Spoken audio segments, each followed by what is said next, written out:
we mentioned Blair Witch Project. It did come out in 2000 or 2000. No, it did not. It came out in 1999, celebrating, Yes. what is that? An anniversary, 25 years. Is that 20? Yeah, 25 years anniversary. All right, I'll let you kick it off. You tell people what you thought about the Blair Witch Project and kind of your love for the movie. That's why I asked you to be on it today. So, Yes. Well, the Blair Witch Project, legendary movie from 1999. First of all, one of the cool things about doing a revisit of this movie 25 years later is that it's both a 25-year anniversary and a 30-year anniversary, because it was allegedly the events of the movie take place in October of 1994. It's and as my banner alludes to, we have Mike talking about how he needs to survive in order to see Cal Ripken break the record. I guess he's a big Orioles fan, which makes sense because the movie does take place in the great state of Maryland. Have you ever been to Maryland, Adam? no, not yet, but Baltimore is on our list of stadiums to go. I don't think I've ever been to Maryland either. I've been to DC a couple times, but I don't think I ever drove into the great state of Maryland. Yes, the Blair Witch Project, legendary for many reasons, okay? It was the start of the internet, this thing that Al Gore invented. And this movie would have never gotten the release, the word of mouth, the buzz, had it not been for the fans online and, frankly, the online campaign that made people believe that this was really a snuff movie and that this really happened. So that's part of it. Another part of it is that this was a movie that played at the Sundance Film Festival and got purchased and, was just one of those cases where it was, people saw it and no one knew about it. And it was financed for distribution, but it was just kind of a word of mouth thing. And then the last thing is just for how little the movie was made. This is an example of like DIY filmmaking. This is found footage filmmaking, which really was a subgenre of like slasher movies that was very, very low end, and mostly, the found footage stuff prior to Blair Witch Project was really kind of slasher movies that were very much in the kind of gross vein. This movie is different. This movie doesn't have any gross moments. There's barely any blood in it.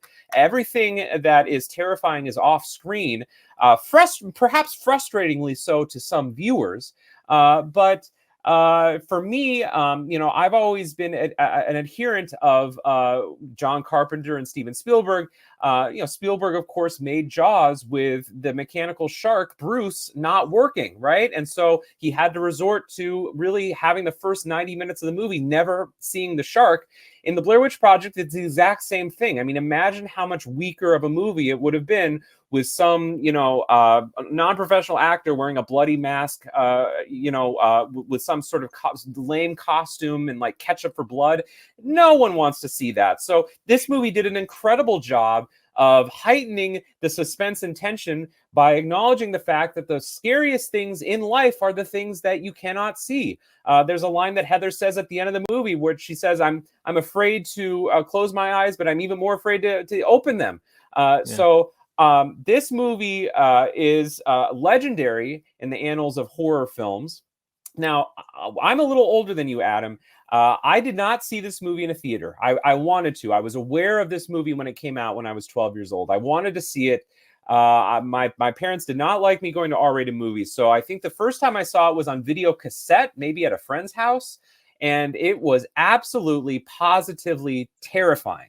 Now, one of the things that I'm curious about in your experience, because you were a much later, watcher to it, is I don't know if these found footage movies like Blair Witch Project, like Paranormal Activity, like Cloverfield, whether they are as good if you're not in a theater. For me, the Blair Witch Project still works, although I will say when you're distracted by a phone, or you're distracted by a dog, or you're distracted by little children running around, the movie is not scary. But if you put all the distractions away and you are just hyper fixated on the movie, I think it is incredibly effective. Might actually be the scariest movie ever made. I would be okay with saying that. Those other movies you have on the list, those are great horror movies, but none of them, for me, kind of tap into that primal fear of the dark and the woods and being alone and being hunted. quite like this movie does. So I still love this movie. It's a 4-star classic, and I'm glad we're here to talk about it. Yeah, so original rating, if you go on the website right now, 2.5 stars for me. Okay, so I'm upgrading this for sure. I really like the Blair Witch Project on this rewatch. My first experience with the Blair Witch Project was going back in the late 90s and opening up the entertainment section of the newspaper and seeing all the local times for the movies going out and seeing the little poster snippets that they put in there and seeing this film called the Blair Witch Project. You see Heather's face up there, just see the nose and above, and this thing called the Blair Witch Project. It's a, like 4 stars, must see. It's so scary or whatever. That's the only thing I knew about the movie. I never watched it, of course, because I think in the late 90s, I was like 11 or 10 to 11 years old when they came out.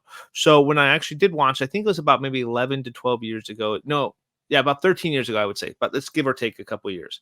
So saw it much later. I remember I rented or checked it out from the library, and I took it home and watched it as well. But watching it on my television, I've seen a lot of found footage films, and it's not my favorite type of movies. They make them very cheaply and put them out there really easily and make a profit in the first 2 weeks, and they drop them out of theaters. That's generally where they fall, and they usually fall in around the time of early of the year, January, February time. That's where Cloverfield fell. And Cloverfield, I think, even after rewatching that one for our 2008 Pinots a couple years ago, is thoroughly entertaining. One of the better found footage films in recent memory. Chronicles up there with me as well. I really like these two specific movies. Not a huge fan of Paranormal Activity, mind you, because it's just, again, it's not my favorite style of filmmaking. So not a huge fan of my first watch of the Blair Witch Project. I was kind of disappointed. I was like, the final shot, I was like, okay, what happened? Like you were speaking of being kind of frustrated with the watch. But watching it this time and kind of going in with, just go with the movie. Now I have several more years of watching movies and kind of enjoying and knowing what things I like and don't like in movies. I was like, okay, let's just watch this one. I know Zach's going to love it. So we're going to have a good conversation back and forth on the podcast. And I found myself actually really entertained by the movie. And I actually went back and watched the last 20 minutes of the movie again right after I got done, just to make sure like I got everything and just was enthralled by it. There's not much stuff that does happen in there. Obviously, there's a couple like little stuff in the trees they see, rocks, you hear a lot of noises, and that stuff, that elemental fear is really real. So if you don't have any distractions, you're definitely things that are not seen are kind of the scariest. The deaths that happen off camera, where your mind is playing the tricks on you of what's actually happening, is probably some of the more scary stuff that you'll kind of encounter. And the movie does a really good job kind of utilizing every sense and every scene, and it goes by really quickly. It's only an hour and 22 minutes or so, and all three of our actors are completely terrified and broken down characters by the end of the movie. And the final shot is you're only left guessing, like, did they just get attacked by something? Was it Josh? Was it the Blair Witch? What the heck just happened at the ending shot? And what was he staring at? Those are questions that you're left with. And obviously the critical score on Rotten Tomatoes, for instance, is really high, where it's like 50% for the audience members. I think for me, I'm up my rating. I really enjoyed this watch here, and it actually made me want to go back and watch the other movies as well. Currently, all the Blair Witch movies are streaming on Peacock at the time of recording. So Blair Witch 2 Book of Secrets is there, which is kind of panned, and Blair Witch, I think they book Blair Witch 2 does no found footage style of filmmaking. It's all just regular style, but Blair Witch goes back to some of that found footageness as well, just more polished. And they even made a video game too for Blair Witch, which is, I don't know if you knew that, but they made a game a couple years ago called the Blair Witch. So it's they've done that a lot with horror movies. They did like the Ash versus the Evil Dead game. They've done Friday the 13th, Predators, where you actually get to be the killer tracking down people and stuff like that. Blair Witch is a little different because you're essentially thrust in the you have a dog there, and you and your dog are going try to find the mysteries of the Blair Witch. I've never played it, but that just seen footage of it, it's intriguing enough. I don't know how the reception of the game was, but it's interesting that this lore from this little small found footage film that people thought was real, that actually happened, kind of spawned several different movies. And sometimes sequels do kind of hurt and damper the reputations of really solid first entries. And I think, unfortunately, I don't think Blair Witch. It's thought about as like some of the like this really introductory, like very groundbreaking horror film. And but unfortunately, its reputation is like, oh, we're going to make these found footage movies and make them really cheaply for the horror genre. I think that's kind of where a lot of the reputation is of now because of the bad sequels. But if you're just watching it as an individual property, it's fantastic. So it's kind of what I will Yeah. say. And one of the things about it that just works so well, and I think a lot of modern horror movies just don't get this, but the concept is so simple and so Mhm. relatable. It's literally just three characters getting stuck trapped in the woods, and Woods. I Yeah. don't I don't know if everybody has been lost in the woods before, but even if you haven't, you've been lost, right? And you've been in the woods before, so there's something kind of primal that's very relatable about the situation.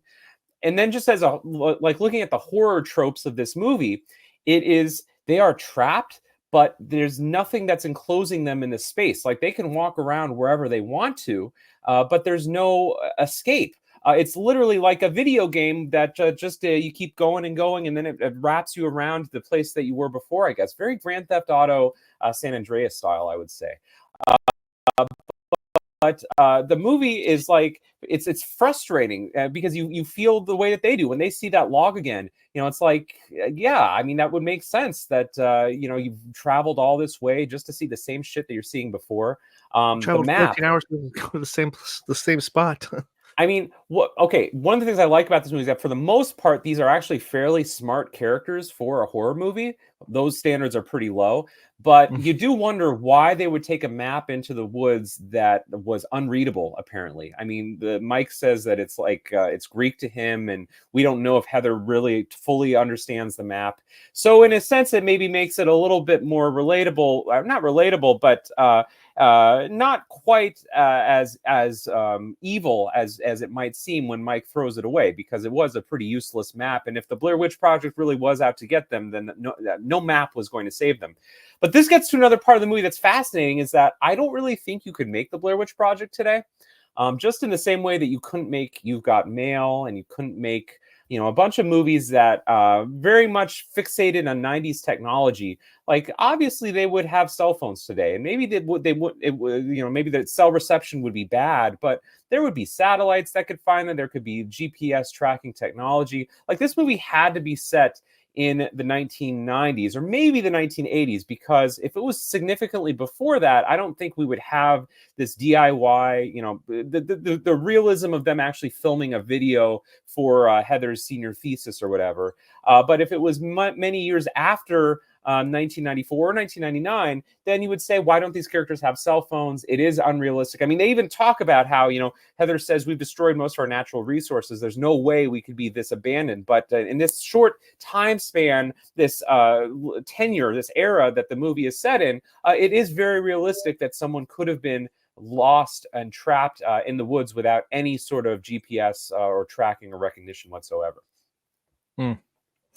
Yeah, it's such a like isolated movie, and you can definitely relate to, like you're saying, like relate to the characters, because I may have not got lost in the woods, but I've been in cities where I had no idea where to go, and like or different places, and felt like oh crap, where the heck are we?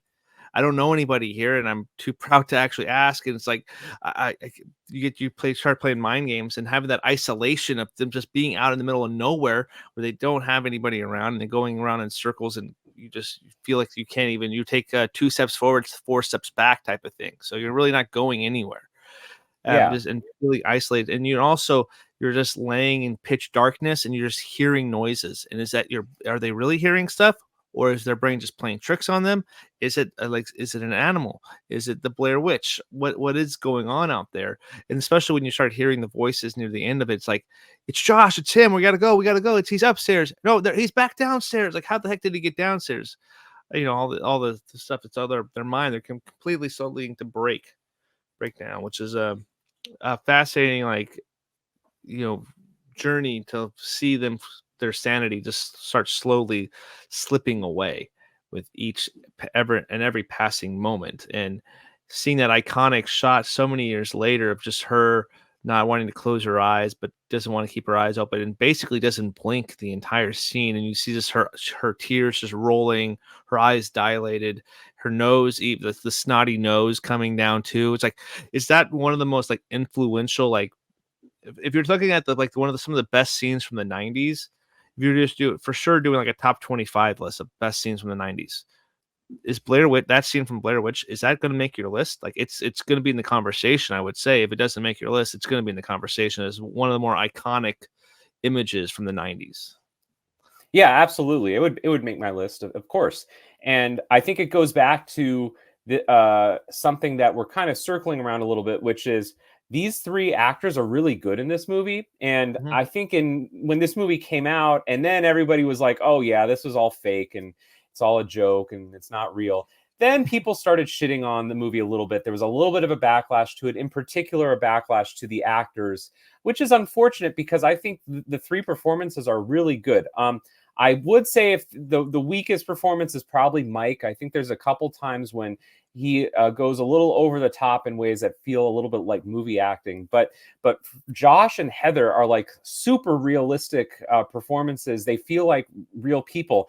And another really refreshing thing about the movie is, you know, if this was in the hands of, and again, all due respect to the master, John Carpenter, or maybe someone like a Wes Craven, or one of these more conventional horror filmmakers. I mean, yeah, maybe the aesthetic level would have been improved a little bit, but I think the characters would have been stupider, because I think one of the things I hate about the horror genre is that it seems to necessitate characters doing stupid things and acting stupidly. These characters, the only stupid thing they ever do is go into the woods without a plan and without a map that they can read. But I think that's semi-realistic. I don't think they would have ever expected to truly be lost in it.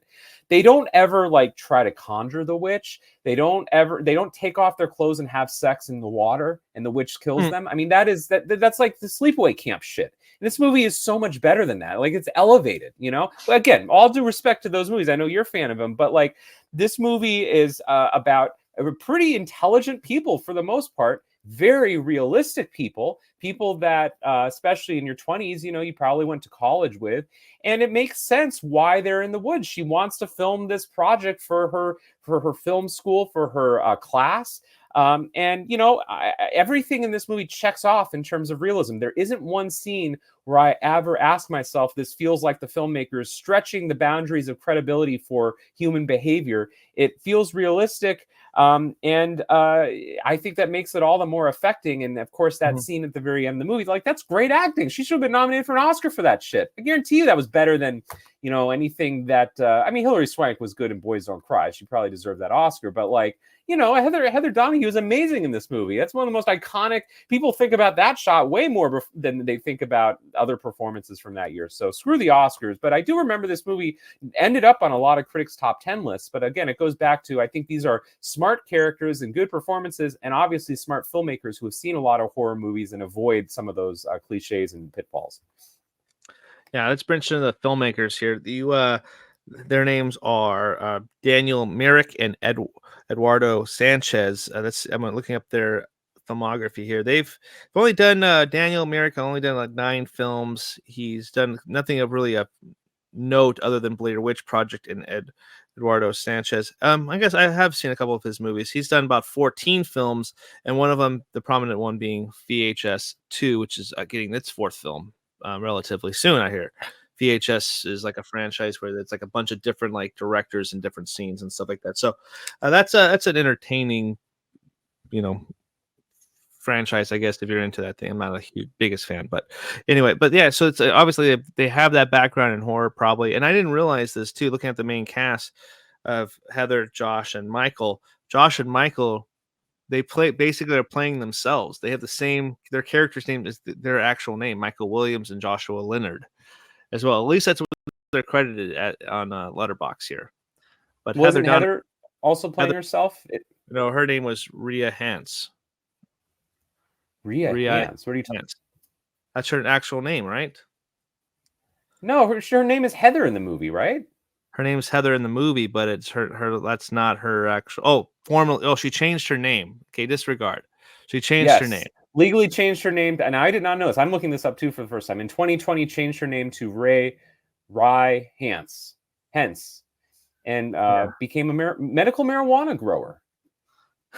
What are the odds that the whole movie is one long marijuana trip? I was thinking about that watching it again because she's like, "Where's the weed?" when they're in the hotel room. I think there's like a 1% chance this is all just a big drug trip.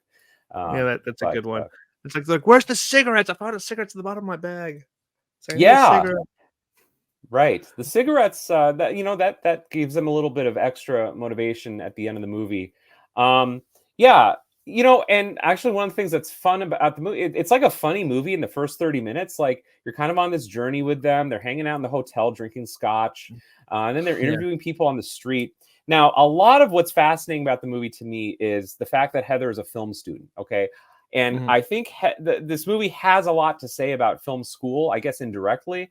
Uh, I'll pose the question to you, and then I'll answer it too. Do you think Heather Donahue is a good film student and a good filmmaker? Her narrations are pretty solid in the documentary. I think that having the foresight of recording the audio separately as well as the video. She's like, I didn't really like the video. I didn't like. It seemed rushed, but luckily I recorded the audio. I think that's a pretty smart move if you're making film, so you can add the other video there too. Uh, how she's placed in the images when she's filming it is kind of awkward, and there's a lot of, especially if you're filming people interviews, there's a lot of close-up shots with like not they're like, especially that the last lady of the interview, it's like you can barely see her in frame. It's just basically like her eyes and her mouth in the shot. So uh maybe that's the DP, the director of Yeah. photography there messing it up. That's definitely his fault. It's nothing on Heather there, but I think she has a good idea of where she wants to take the story, though she's just overly confident with her directions. We always have people like, oh, I know where we're going. Don't worry, I don't need a map. Put that away. We don't need GPS. I know where I'm going, and then eventually they get lost. So it's kind of perfect. Well, it's interesting because I have the Blu-ray to it, Yeah. and the Blu-ray has some good special features. My favorite special feature, which was on the original DVD as well, is a fake documentary about these three characters, as if it was a real story. And one of the things that they do is they interview Heather's film professor, and he talks about Mm. what it was like having her as a student at, I think it's like Oh my Montgomery god. College or something like that. And one of the interesting things about it is he says that Heather was one of his best students, that she reminded him of him when he was younger, and he really liked that she was in a documentary because that was his specialty. But he says that Josh wasn't a good film student, and Josh was in it for like the glitz and the glamour. I don't know if I see that. Yeah. Heather as a filmmaker is kind of interesting. The first thing that comes to mind when I'm watching it is Heather. They brought both a camera on film and they brought a digital camera, which reminds me of that scene in The Disaster Bring me the Artist when 16. Yeah. James Franco is like, I want to film this both using digital and analog, and Seth Rogen's like, you can't do that. That's like, what is she? So I'm not sure why she brought those two separate formats on the film shoot. Another quibble I have with her filmmaking is, man, does she like to interrupt people during those interviews? Like, just let the people talk. They got a lot of interesting shit to say. Like the old man, he's talking about Mary Brown or whatever, and she's like, "Oh yeah, well, what was she like? Well, what did the community think of her?" He's about to tell you that. Okay, you don't need to constantly interrupt these people to give them prompts. They are very willing to talk about the Blair Witch the Blair Witch on camera. And give their depictions, okay? So just shut up and just let them talk. The camera's a little shaky. They didn't bring any tripod. I don't know what they were thinking for that. That's like the number one thing I tell my students is the biggest difference between amateur versus professional is tripod. Just use a tripod whenever possible. So not bringing a tripod to me is a pretty big faux pas. I will say, though, I agree with your point about the audio, and maybe that's a credit to Mike. I think the audio in this movie, they did obviously a very good job of recording. It was nice that they brought a boom mic operator, and that they were actually able to record those sounds. And I gotta say, it's a fascinating thing that happens over the course of the movie, which is the line that she says about how she keeps using a camera because it filters reality. It's somehow less real to her when she's using a camera, and she's therefore able to maybe process things a little bit easier. That to me is a fascinating idea. Okay, and it kind of goes against all of cinema history because cameras were used to heighten reality and heighten the verisimilitude of a scene that was being recorded for posterity. But in this movie, it's used as a filter. It's used as a barrier to separate Heather from the reality of her situation, which does a few things really nicely. Number one, it makes it realistic why she's filming so much shit. And number two, like the scene when is it Mike's or is it Josh's tongue or is it ear? I can't remember, but whatever that bloody thing that she's opening, the fact that the camera lingers on it, it's kind of realistic. You would think maybe why would you ever want to film that? Well, but it's being filtered to her, right? It's being mediated to her because she doesn't want to experience the reality of it. So I think that's a cool device. But as a filmmaker, I do have some questions, some serious questions, maybe about Heather, but also her professor at Montgomery College and some of the things that he did or did not teach. That's interesting. That's why the special features are so awesome to dive into sometimes on these Blu-rays. My favorite interviewer, person I interviewed, was that lady with the kid. And the kid was I liked her a lot. Yeah, shut up. But like, no, it's fake. No, it's not. Yeah, it's not. The kid's like knew. He's like, don't tell this story. And the most interesting fact after watching it out, there was another documentary crew there that was already did a documentary on the Blair Witch. How did she not know that? Unless it was like another. Right, because the woman says like, yeah, I saw something on the Discovery Channel a few years back. Discovery Channel, yeah. Yeah, that's a good question. By the way, the two fishermen that she's interviewed, I always thought that there's at least a 10% chance that they are the murderers and they're just the ones like messing with them the whole time because they're just kind of out there fishing. Yeah, they look a little Deliverance like. The one guy really doesn't like seem very chill being on camera. So I think there's a chance that they're just the ones messing with them the whole journey of the movie. But yes, I do like those citizen interviews. I just wish they had been done on a tripod. Maybe use a lavalier mic next time and do not interrupt them. Come on, they were giving you gold. You don't need to be talking all that much. Radio gold. How do you feel about her intro? And how do you feel about the fact that she's filming it in black and white? I thought that was sort of interesting. It makes me wonder whether she really just wanted to make a horror film and wasn't all that interested in the documentary, actually. Yeah, I thought that was kind of weird that it was also in black and white, but then they weren't filmed. The rest of it wasn't in black and white. And I was like, that's kind of an interesting choice there. I think the intro is her character intro when they're in this. He's like, we just filmed this as a cemetery scene. That's day one. It's gonna be great. That was fine. It was good. Well, a lot of the background lore of it was interesting. I've always been intrigued by that scene when she's holding up the slate and she says action, and then she goes in her book and is like pointing her finger at the book. To me, that conveys someone who wants to be on camera. That is not someone that is trained behavior. Okay, that is acting for the camera. That is not something that a director would do. I think she has a little bit of a desire to be the star of the documentary. It's like what Todd doesn't like about Werner Herzog documentaries. I think she kind of inserts herself into the world of the documentary unnecessarily. And that makes me kind of question some of her motivations into even going into the forest. And it makes me, I think that Josh and Mike are a little hard on her. I think maybe there's a little bit of misogyny there, but I think they are valid in maybe questioning what her motives are in filming all this shit that maybe just goes beyond getting a grade. So I don't know. I think Heather is has questionable morality as a character, but I do feel bad for her by the end of the movie, obviously. I think you feel bad for all of them too, because the guys didn't really know what they're getting themselves into too. She's like, this was supposed to be pre-scouted. It was. I knew where I was going. But they were obviously like, she admits like we got lost, and then it's like, oh, we got back on the trail, and like, are we really lost? Are we really not? I've always been struck by the fact that Mike is rich. When they're picking him up at his mom's house, that looks like a pretty massive house. And I think, we could be in a Senator Catherine Martin situation out of Silence of the Lambs, where maybe Mike's family has a lot of connections, and maybe they're able to get a private investigator to try to find their beloved son. Apparently, Mike's mom is really good at making mashed potatoes too. But yes. I like the car that they have too. That's a great like 90s car that every college student in the 90s owned at some point. Yeah, that's a great call there too. Yeah, I think the lasting legacy of the Blair Witch Project, though, is it's just going to be one of those lightning in a bottle horror films that definitely sparked like studio interest because this movie made a ton of money in 1999 for the budget that it had, and considering it considered was one of the better movies, best horror movies of '99 as well. The legacy of the movie is going to be like obviously found footage movies are can be made cheaply and you don't necessarily need to have big stars to make films effectively.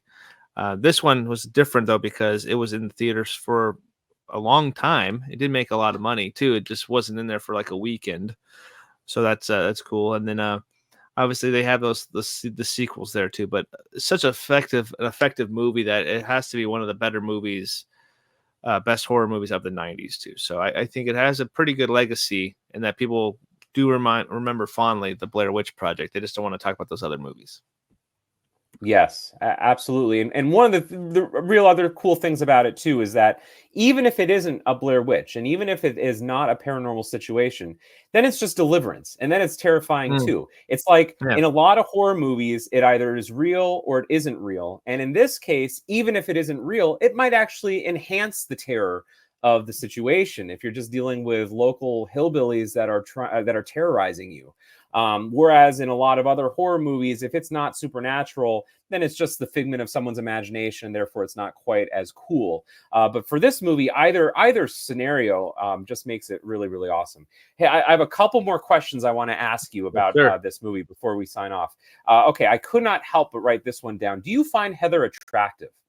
And my other question related to that is, would you rather bang Heather from this movie or Katie from Paranormal Activity? And it's a real deep question for me because I'm not sure. I think my answer originally might have been Katie from Paranormal Activity, but she's quite obnoxious. I don't know if I find Heather obnoxious in this movie. I think that Heather is actually a pretty reasonably intelligent person. I like that she's a film studies major, and so probably has some good taste in movies too. But I will say, to answer my own question, I found her more attractive in this movie than I did 20 years ago. Yeah, I could see that. I could see that too. Again, I don't remember paranormal activity all too well, but probably Not a Heather. fan of it. Remember that from the Yeah. Pinos. But on and on thing, there. Yeah, I think Heather is probably the one that's definitely the more attractive to me, especially has more similar interests as well too. So I think that's an easy comparison where you're like, oh yeah, I can get along with her, and I can see that there probably be a spark of conversation there as well. So I think that's easy All right. to. Good, good. We're both agreed on that. I'm glad to hear. Okay, another question. Does Mike shave his chest? Because that array of body hair Very did patchy. look pretty patchy and pretty unnatural. It looks like someone who would shave their chest. And that leads to a lot of other questions about the Mike character in general. Now, we remember he's rich, and so maybe it's just a weird rich kid thing to do. Maybe he's on the swim team. I don't know. It doesn't look like he's on the swim team. But it leads me to the question, Adam, have you ever shaved your chest? And if you have, is it that patchy? I don't have that much hair on the chest to begin with, so there's something to shave. Okay. Really to shave. Yeah. So no, I have never shaved my chest, and it's not. I guess it would be considered patchy because it's here or there on some. Okay. Sometimes. All right. Good to know. Okay. And then my last question is, obviously, they did not live to see Cal Ripken break the record. But you could also make the case that they were not there to see now 30 plus years of Baltimore Orioles misery. I mean, the Orioles had those great teams in the 90s. What was the guy's name? Grady Anderson. Yep. And the teams in the late 90s that lost the Yankees. They had the Jamie Moyer teams. And then they stunk for a really, really long time. And then they had that very brief resurgence in the mid 2000s with the what's his name? The guy who hit like Chris 50 Davis home and runs. Adam Jones. Chris Davis and the Adam Jones era. Chris Davis like hit 50 home runs, but batted like 140. And then, of course, the Orioles just always got eliminated. And we've now, as the Royals, we've eliminated them twice. We just did it last week. So here's my real question. Is it better that they died and did not see the misery of the Orioles for the 30 years after that? And is Mike really a fan of the Orioles? I think he is more of a fan of history Yeah, and he wants to see maybe. history be made. Yeah, Well, let me I ask you could. this, Adam. If so, let's go back. Let's say that 12-year-old Adam wandered into the woods one day, and this is, of course, the A-Rod era of the Mariners, or right maybe when A-Rod left. Would you rather have died and been killed by the Blair Witch, or experience these 25 years of misery as a Mariners fan? Well, considering that they've never even made a World Series, there's been misery every single day as a Mariners fan. I think that's a solid argument. We've never seen it, but you were getting pretty good baseball in the '90s, the early 2000s. So yeah, What's I the more think we tortured franchise, the Orioles and the Mariners? the The Mariners. Orioles I have think, the Orioles have a World Series, or but it was 40 years ago, I guess. So well, but they're also playing in a way tougher division. So yeah, possibly, like, you just know that you're not gonna like go any further than the Yankees or the Red Sox or even the Rays at this point, than anything. And then the Mariners are like, well, there's next year. There's always next year. They're like, yeah, we got the Astros, the Angels, the Rangers. Yeah, I think there's probably a longer history of the Orioles just sucking than the Mariners being around. So probably the Orioles if you're from a diehard Baltimore fan. I think I would agree with that. Yeah. But shout out to Baltimore, shout out to the woods in Maryland, great places. Adam, when you go tour the stadium, you should go to Burkittsville and check out the Blair Witch. I would want to see Adam's Blair Witch Project on a Daily Notes, but like the actual film it on a cell phone this time. You could recreate the shot, at least Photoshop it for the thumbnail. And yeah, I would be down for that. It would probably cost less money, well, maybe more money than for what this movie was actually shot for. But this movie was shot for like it was made for like $500,000. I don't know where all that money went, but maybe it just went to all the scotch that they drank on set. In the cigarettes. In the cigarettes, yeah. Scotch and cigarettes. And maybe like the set design, because we had to put that tree down twice. That's true. Yeah, and then all those Probably. handprints in the Blair Witch's house. Maybe that took some time to get. Maybe, Yeah.